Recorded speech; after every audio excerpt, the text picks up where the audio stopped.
Everyone says, follow your passion and you will be just okay. Pero ito ang real talk. That advice can actually make you broke this 2025, and let's break it down.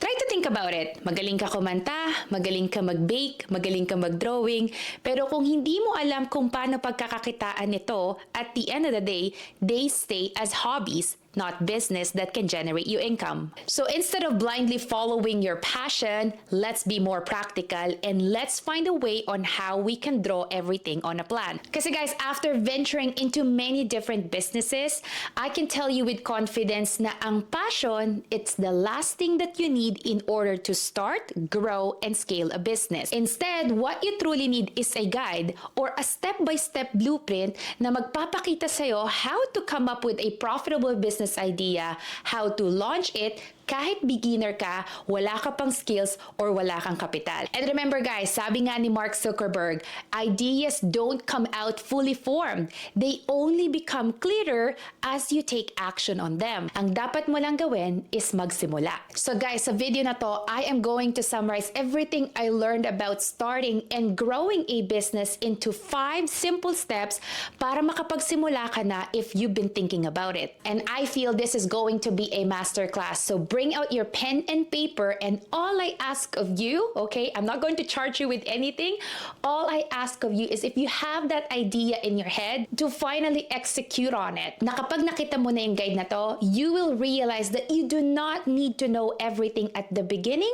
You just need to take action and things will start to get clearer as you go along. Kasi guys, let's be real. All successful entrepreneurs that you see now all started with nothing. And by the end of this masterclass, guys, I am very confident that you will know exactly how to start, launch, and sustain a business to the point where you can make it as a living. All right, step 1, guys, don't chase passion. Instead, start finding a problem that you can solve. Alam nyo guys, kaya naguguluhan yung mga tao for what kind of business they want to start is because they always start with their passion and then later on plan kapag nakapagsimula na sila on how to turn their hobby into a money-making tool.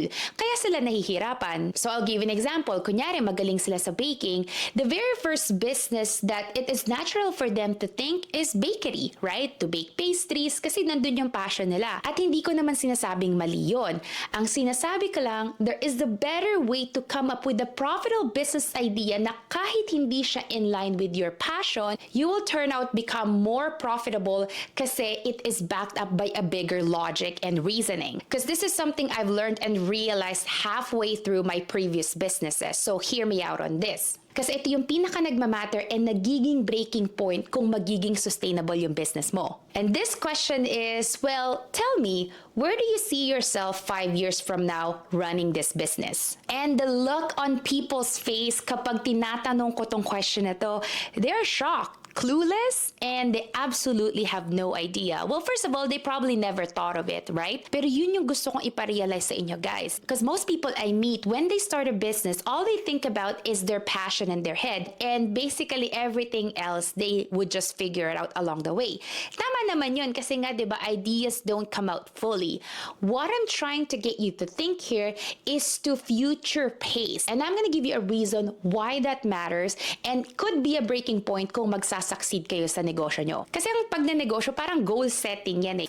You set a 5-year goal, tapos i-reverse engineer mo yun. So what would you do? You would imagine what things look like 5 years from now, where you are, what your life would look like, and then you ask yourself, is this the kind of life I would want to live? Now, why does that matter? Kasi dadaling ko kayo dun sa very first experience ko when running a business. So this was about 4 to 5 years ago. We decided to open up a local brick and mortar home care agency.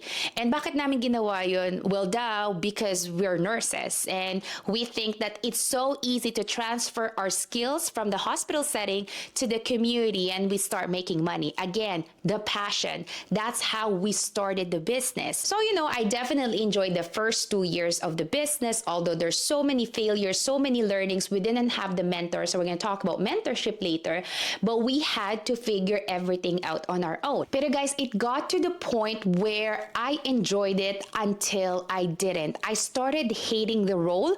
Why? Because 3 years, 4 years into it, when we were growing it, I started to become a lot more restricted in the office setting. Bakit kamo? Well, I always had to go to the office. If I didn't go to the office and see people in person, we would not make money. And it got to the point where it almost felt like that the business was running us. Na parang wala na kaming time freedom. It almost felt like a second full-time job. So parang napagod ako kasi I was still working at the hospital, and then on my days off, I would work in the community setting. So I didn't have a break. And syempre, I was still grateful for the experiences that it taught me.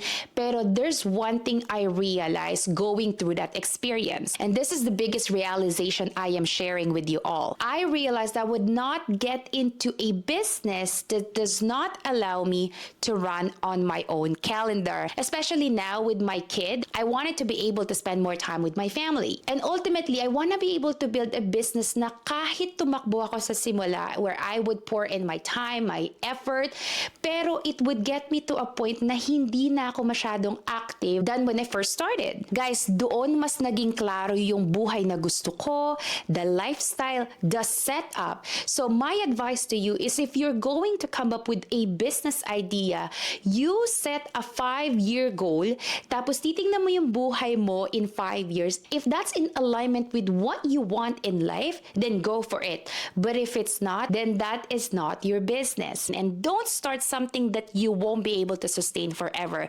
Yun yung key. So ito yung realization ko. Kahit nagsisimula ka pa lang, make sure you future pace. Tignan mo na agad if this is something sustainable for you as early, even before executing it, para ma-skip mo na yung failure. So doon sa bakery example ko kanina, if you cannot see yourself managing employees or other people, negotiating with suppliers, maybe reinventing the menu, right?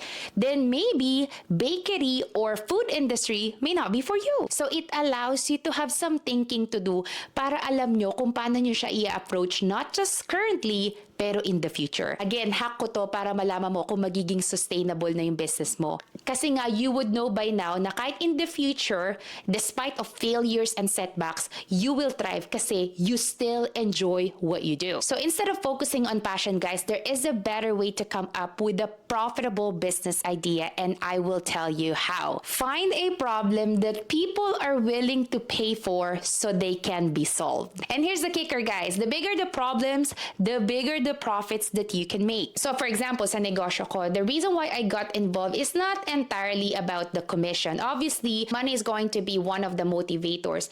But really what I saw was a huge gap. Nakita ko yung mga problema na pwedeng isolve nung solution or the services that I offer to people. Here in Canada alone, guys, 64% of Canadians said that they didn't have a solid financial education and they are not comfortable with their financial decisions. And that's a huge problem. So without getting into specific products or solutions, I already knew the opportunity lies in the industry. At hindi lang yon, marami din akong mga nakitang gap how agencies are being run and operated. And on the business side of things, nakita ko din yung mga room for improvements, not only to improve the client sides, but also on the agent side. So when I found this industry, ang opportunity na nakita ko is both on the consumer side and on the business side. That is the ultimate reason why I got involved in the business. So again, guys, when you focus on finding the problems, and I promise you, there's tons of them. You just have to find the ones that people are willing to pay for to be solved. Tapos you find a product or service that solves the problem, and boom, that's where you can start. And honestly, if your passion aligns with all these things, edi jackpot ka na. Pero nakita mo yun, you don't start with passion. You start with a problem, you think about the solution to that problem that becomes your product or service, tapos kapag nag-align pa yung passion nyo, then go for it. Then that means that is your business idea. Now, before we go to the second step, there are just a few considerations that I want you guys to think about kapag nakuha nyo na yung initial business idea nyo. I-assess nyo na yung same idea if it aligns with your familiarity sa industry, the startup startup cost that you're willing to put in, the time that you're willing to sacrifice to make it work, and the scalability opportunity. Like I said, come up with the initial business idea, which is the problem, and the solution, which becomes the product or the service that you offer.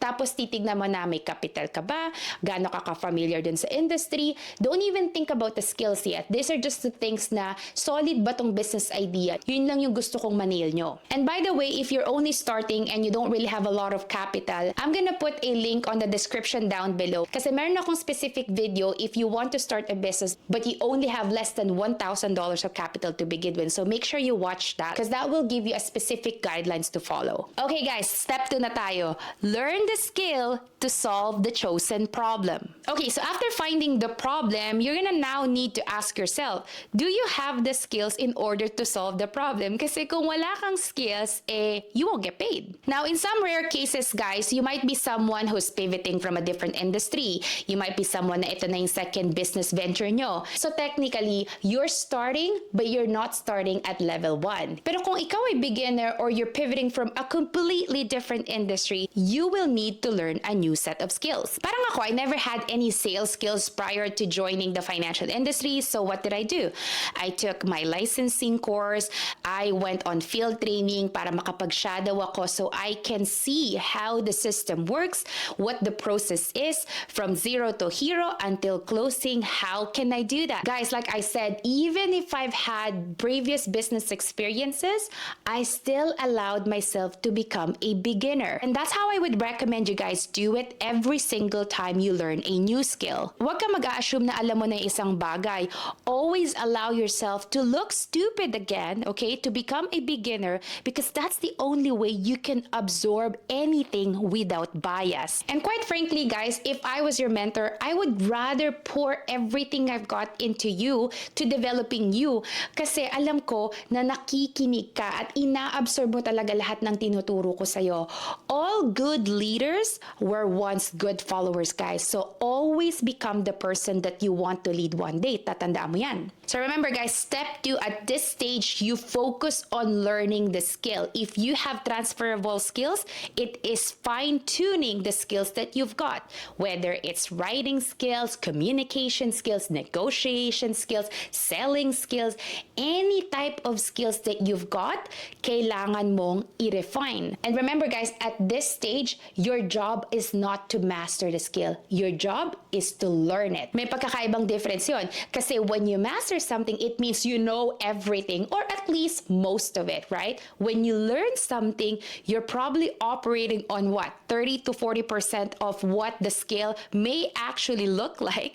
Pero ikaw, you don't need to know everything. You just need to learn the basics. You need to learn how it works and then figure it out as you go. Guys, there's no other way around step 2. When you make yourself become more valuable, that's when people are willing to throw money at you. Okay guys, nandito na tayo sa step 3.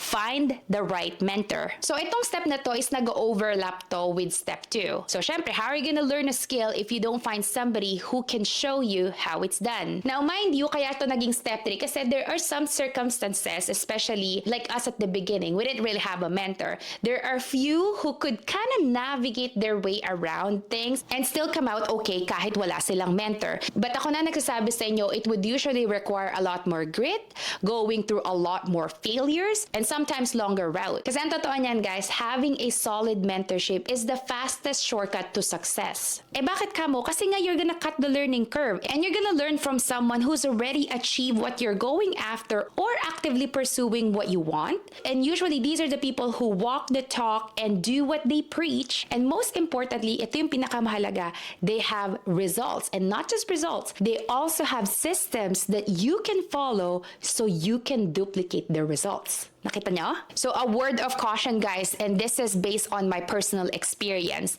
I find that there are a lot of mentors out there. There's a lot of mentorship programs, courses, but I only find a few mentors who provide through mentorship. So mag-iingat kayo kapag magsa-sign up kayo ng courses, ng mastermind groups, especially the ones that are expensive o kaya may commitment.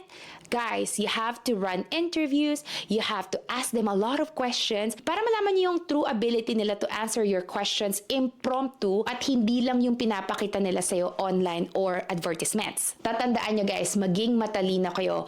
Have a criteria or set of checklists that you can check off when you're looking for the right mentor. Personally, in our agency, we do a lot of things for our agents. We leverage technology to teach them how to do selling, marketing, personal development, not only that, so they can scale their own businesses at no additional cost. Bakit kamo? Kasi naniniwala ako in investing in people's skills and their ability to build something rather than treating them as employees or merely numbers. Alright guys, nandito na tayo sa step number 4. If step number 2 allows you to learn the skill as a brand new or if you have transferable skills, pina-fine-tune nyo na lang.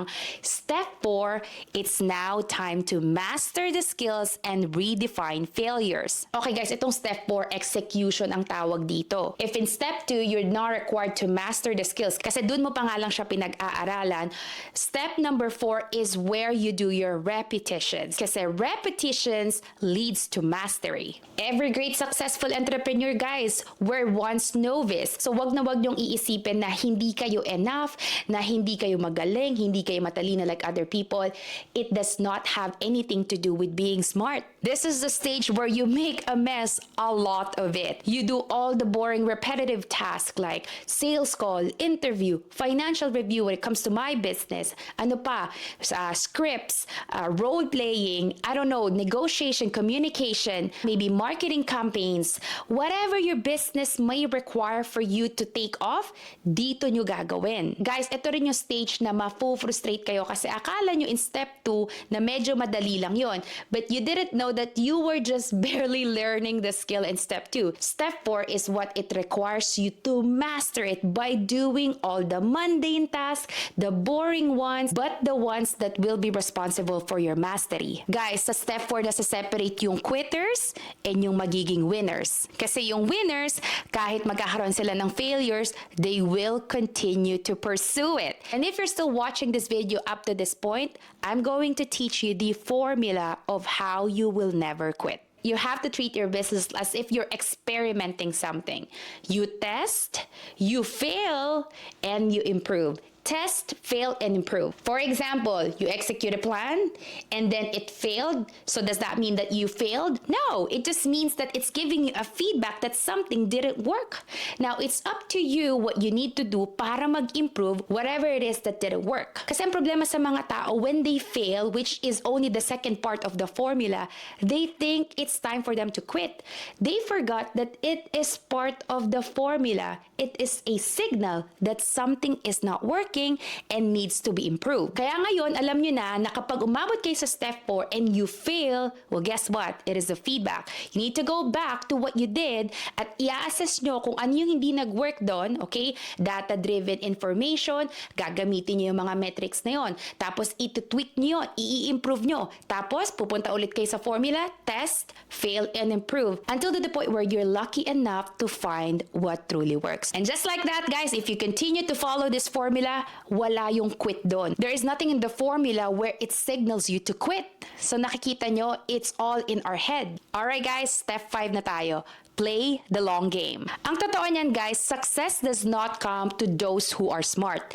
It comes to those who are patient. Yung mga makikilala nyong winners, they are stubborn enough to refuse to quit. Ang ginagawa nila instead is they keep repeating the formula I taught you in step 4. Test, fail, and improve. They are relentless. Lahat gagawin nila. Lahat isa-sacrifice nila until they get to the point where they are lucky enough to find out what works by testing different approach. At kapag nag-compound na lahat na yon, hindi na nila alam, next thing they know, they had already built an income, their network, and their reputation. Tapos, ang sasabihin ng ibang tao, overnight success. Di ba? Nakita nyo? Hindi lang nila nakita yung ginawang step 1 to step 4 nung tao bago sila makarating ng step 5. Alam nyo guys, para sa akin, mas dangerous yung taong patient kesa sa taong matalino. Bakit kamo? Because ito yung mga tao na may higher emotional intelligence, they have higher pain threshold, na kahit anong fail nila, they are just so stubborn to quit. Ito yung mga taong nakamaster ng delayed gratification. And what makes them dangerous is they don't expect anything from anybody. Only feedback from what they are working on in order to continuously improve it. Lagi mong tatandaan, consistency beats talent, money, and luck. Tapos i-combine mo pa sa consistency, leverage, and system. Keep showing up, use your mentor system, continuously build your network and relationship, and most of all, take actionable steps daily, weekly, up until it compounds where hindi mo na alam na nakabuild ka na pala ng something big. Gawin niyo tong 5 steps guys, and it is impossible for your business not to take off. So guys, comment niyo down below what your business idea that you want to start, and hopefully nakakuha kayo ng value sa video na to. And again, kung meron kayong mga business idea na gusto nyong simulan, well, let's get down to business and start executing on these 5 steps that I just told you. I'll see you on the next episode.